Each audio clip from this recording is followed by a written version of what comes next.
پہلی جنگ عظیم کے بعد یہ پہلا واقعہ نہیں ہے کہ کوئی ملک جو ہے وہ استعمار کے تیار کردہ جو ایک خاص اشرافیہ ہے اس سے نکل کے عام مسلمانوں کے ہاتھ میں آیا ہے. بالکل. یہ دیکھیں نا، یہ علامتیں ہوتی ہیں. یہ ایک علامت آپ کی ہے جناب یہ والا ملک، دوسری علامت سر افغانستان بھی ہے. کیونکہ افغانستان میں بھی جو شہری حکومتیں، شہری لوگوں کی حکومت ہوتی تھی نا، دیہات کے لوگ اور طرح کے ہوتے تھے. وہ ویسے ہی مطلب وہ ان کی کوئی آئیڈیالوجی کا مسئلہ نہیں ہے، ان کا روایتی جو ہے نا وہ اسلام تھا.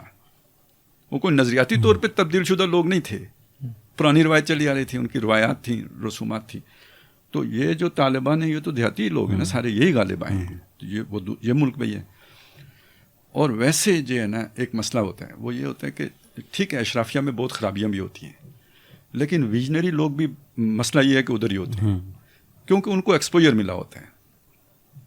یہ جو دیہات میں رہتے ہیں یا کسی وجہ سے، وہ اب حضرت یوسف علیہ السلام کو بھی سیکھنے کے لیے مصر جانا پڑتا ہے نا، یہ چیز کبھی مس نہیں کرنی چاہیے.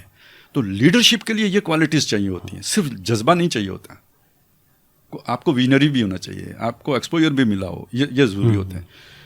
اس اعتبار سے پاکستان ان سب سے مختلف ملک ہے، اور یہاں پہ ایک سلولی چینج آ رہی ہے جس کو لوگ نہیں محسوس کر رہے. ہم نے وہ بھی اس کو بھی پوائنٹ آؤٹ کیا تھا کہ یار، اور وہ کیوں کیا تھا، وہ جو حدیث میں آتا ہے نا، دیکھو دشمن کی توپیں کس طرف ہیں نا.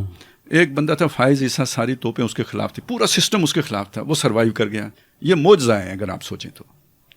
ایک اور بندہ تھا، اس سارا سسٹم اس کے اگینسٹ تھا، وہ چیف آف آرمی اسٹاف بن گیا. کوئی نہیں بنانا چاہتا تھا. وہ ایک وہ لاہوری بندہ، اس کو پتہ نہیں کیا تب چڑھی، اس نے بنا لیا اس کو. ٹھیک ہے، بن گیا. وہ پتہ اس کو بھی کچھ نہیں ہوگا کہ آگے کیا ہو. یہ اب چین ری ایکشن چل رہا ہے نا.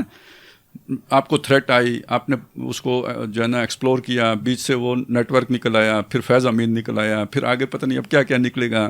یہ چیزیں خود بخود ہو رہی ہوتی ہیں، لیکن پاکستان ایک رجیم چینج کے عمل سے گزر رہا ہے.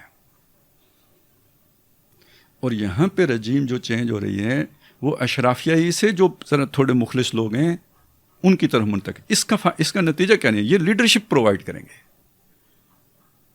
یہ وہ اسٹریٹجی لیول پر چیزوں کو دیکھ سکیں گے. باقی ہمارے سامنے نا، جیسے اب کتنے مخلص لوگ ہوتے ہیں. ہم تو وہ ذکر آ گیا تھا نا، عبدالعزیز صاحب نے بھی کوئی ہمیں مباہلے کا چیلنج دیا ہوگا. ٹھیک ہے، وہ مخلص آدمی ہیں، ٹھیک ہے، لیکن یہ کہ وہ اسٹریٹجی لیول پر ان کی کیا مطلب سوچ ہے. تو اسی طرح سمجھ لیں، مخلص ہونا ایک علیحدہ بات ہے، خلوص اخلاص علیحدہ بات ہے، لیکن اس سطح کی پلاننگ کرنا، منصوبہ بندی کرنا، کسی کی اسٹریٹجی کا توڑ کرنا، یہ ایک علیحدہ بات ہے.